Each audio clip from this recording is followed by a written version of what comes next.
Аида Акунова 25 жылдан ашык убакыттан бери Кызыл Суу айылында жайгашкан Тяньшан бийик тоолуу илимий борборуна тиешелүү болгон турак үйдө турат. Кезинде жолдошу ушул мекемеде эмгектенгендиктен кызматтык үй берилип, көчүп кирип жашап калышкан. Жолдошу күтүүсүз дүйнө салган соң борбордун жетекчилиги тарабынан үйдү бошотуп бериши керектиги айтылган. Бул иш сотко чейин жетип, 2009 жылы Жети Өгүз райондук сотунун чечими боюнча Акунова үйдү бошотуп берүүгө милдеттендирилген. Ушул Тяньшан физика-географиялык эмесине организациясына караштуу үйлөрдө жашап турабыз. Тилекке каршы жолдошум 2005 жылы каза болуп калды. 2005 жылдан бери 19 жыл өттү андан бери. Ошондон бери мына сотко сүйрөшөт, следовательге сүйрөшөт. Академия науктун 5 президентин алмаштырдым. Мына эми Канат Эрмековичте жүрөм. Эч кимсе эч кандай чече албайт да бул маселеничи. 2009 жылы ошол Жоробекованын эмеси менен баягы балдарым кичинекей, ошондо даже окуй элек болчу. 10 октябрда кар жааган. Ошондо чыгарып салды, 2 үй менен кошочу. Ал эми Тяньшан бийик тоолуу илимий борбору Улуттук илимдер академиясынын алдындагы мекеме болгондуктан академиянын ошол учурдагы жогорку жетекчилиги тарабынан Аида айымды кызматтык үйдө калтырууга уруксат берилген. Бул анын балдарынын жаш болгонуна байланыштуу чыккан чечим болуп, бирок үйдө ижара акысын төлөө менен убактылуу жашап туруусу белгиленген дейт борбордун жетекчилиги. 18 жылдан кийин анан кайра ал эметпейт, Жоробекова эметет, Абдыганы Эркебаев басып коет, жатат, анан бул сатылган Фурсбек эле 5 жыл жатат дагы. Баягы президенттер келгенде эле эмне болдуңар, силерди сурап атат дейт. Мени кайсы президент тааныйт? Мен биринчи жолу Шарипа Жоробековага барганда эми баягы президент булар келбейт да чоңдор. Ошон үчүн баягы сатылган Фурсбек өзүн өзү билип атат да. 6960 сомдонбу, 70 сомдон төлөнсүн деп 1 жылы келди. Мына Тайжамда окуду. 400 миңге 4 сом эле жетпейт да. 1 жылдык ушунча болуп кетиптир. Ушуну төлөбөсөңөр дейт да, 1 айдын ичинде чыгып кеткиле дейт. Мен кайсы закондун негизинде эметем? Мына мояктагы жашап аткан эмелердин баарына төлөтпөйбү? Аренда платасын ошондо көргөзгөн эмес. Анан мен бул Нурбекке келип айттым, мен канча төлөйүн? Төлөсөңөр анда закон баарына бирдей. Моякта жашап аткан эмелериңердин баары төлөсүн анда кишилериңердин баары десем, мына Каримов Нурбек азыр деле жашап атат. Ал айтты: "Айдеже, мен деген сотрудниктериме 100 сомдон төлөтөйүн, төлөткөн деле жок, билип элатам. 200 сомдон силер төлөп бергиле" деди. Мен 6 айлыкты 1200 сомго төлөп бердим. Төлөп берип кайра Жоробековага барсам, Жоробекова айтты: "Ошол жанагы эмелердин баарын өзүңөр төлөгөн турбайсыңарбы? Силер анда вообще төлөбөгүлө" деди. Жогоруда белгилеп өткөн үйдү ижарага берүү акысы өкмөттүн 2011 жылдын 30 майындагы номер 263 токтомунун негизинде каралган. Анда ай сайын үй жана кошумча курулмалар үчүн 6967 сом, жер участок үчүн 2723 сом, бардыгы болуп 9690 сом төлөнүшү керек деп көрсөтүлгөн дейт борбордун материалдык менчигине жооптуу жана соттук процесстерге борбордун өкүлү болуп катышкан башкы инженер. Аренда тууралуу бизге ошол мамлекеттин мыйзамы бар экен.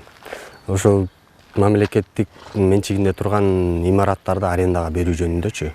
Алар бизге ар бир квадрат метрин эсептеп чыгарып беришкен. Ушунчадан төлөнүш керек негизи депчи. Анын баарын бул эже өзү деле билген, көргөн. Анан бул сумманы ошол жашап жүргөн жылдардан беркисин алып чыгарып бергенде ошол төлөп бере албайм деген жоопту бериптир бул эже.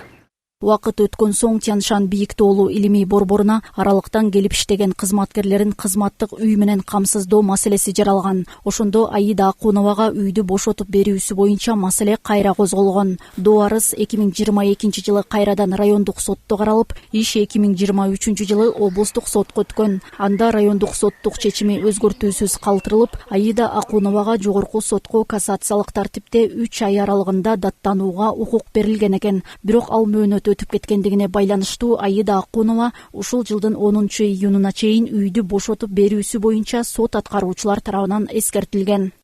2023 жылдын ноябрь, октябрь айында арыз жазылган, ушул үйдү бошотуп берилсин деп. Анан отопительный сезон, кышкы сезон келип калды. Анан кышкы сезон келип калган учурда биз ушу кыш өтүп кетсин, жылуу түшсүн деп ошону күттүк. Апрель айына чейин күттүк. Апрель айында анан кайра арыз кайрылып баштадык. Ошол кышында эле эскертилген. Биз академиянын юристтерине да кайрылдык, Улуттук илимдер академиянын юристине да кайрылдык. Менчикке чыгаруу жөнүндө, менчикке чыгаруу жолу караштырдык. Ал жолу бизге ошол мыйзамын жөнөттү. Мамлекеттик менчигинде турган имараттар жеке адамдын эмесине, менчигине эч качан чыгарылбайт деген бизге мыйзамды жөнөттү. Эгер силер аркылуу аны жеке менчикке чыгарып берсеңер, ал үйгө силер жооптуу болосуңар деп. Ал арада Аида Акунова азыркы турган үйүн оңдоп түзөөдөн өткөрүүгө бир топ каражат жумшаганын айтат. Мурда мындай абалда эмес болчу дейт. Ичи сыртын толук оңдоп, жуунуучу жай, очокканаларында кошумча куруп алган. Үй жайсыз калып аткан Аидайым үйдү оңдоп түзөөдөн өткөрүүгө курулуш иштерине сарптаган чыгымдарын өндүрүп алуунун айласын таппай турат. Дээрлик 19 жылдан бери тапканын ушул тамга жумшап, бир топ эле каражат кетирген. Бул үйдүн эле орду болгон. Бул үйлөрдүн баары окшош да. Мына тетигил үйлөргө эле окшош. 4 комнат, кире бериш менен баягы 6 комнат болуп эсептелинет. Мына уш жерде жолдошум өзүнүн эмеси менен мына моолардын баарын, очоккана, мына моолардын баардыгын тең, мына кухня, боолардын баарын өзүбүз, могу алмабактардан баарын тигип, мына ушунун баары менин баламдын эмгеги. Бул үйлөр тетигил үйлөргө эле окшош болчу биз келгенде. Мына бүт жеринен, боо 2-3 жеринен жараңка кеткен. Бүт шыбагын түшүрүп, шыбатып, анан кайра ушу текстура чачтырып чыктык да мына. Мына боо яктын баары мына өзүбүз, мына ушу эмне деген эмгек, эмне деген акча мына. Менин талабым мындай. 10-июнга коюп коюшту. Менин талабым мейли чыккыла десе чыксын. Анан буларды аткарсын да, ошол могул ремонттун баарын толугу менен төлөп берилсин. Бул менин да эмес. Мен иштебейм. Мына ушул жолдошума чыккан иштебейм. Биз мал сал менен эметип, мына кошуналарым бар билет. Бул эки баламдын эмгеги. Мен ошого күйүп атам. Бул эмне биз жөн эле, мен мисалы үчүн бүт баарын айтып атам. Мисалы үчүн башка жашай турган үй болсо, ушуну подарить этип эле, Рысбекечи чыгып кетет элем. Анан билет да прекрасно буларчы. Талабым ушул менин. Могул үйлөрдүн баарын толугу менен төлөп берсин. Пожалуйста, мен чыгып кетейин. Азыр мыйзамдык укуктарын талашып, соттон калыстыкты талап кылып жаткан эки тарап 19 жылдан бери чечилбей келаткан көйгөй эки тараптын тең пайдасын эске алуу менен адилет чечилип, бир нече жылдан бери уланган талаштуу маселеге биротоло чекит коюлса экен деп турушат. Айнура Достукбекова, Нурлан Чойбеков, Ала Тоо 24, Ысык Көл облусу.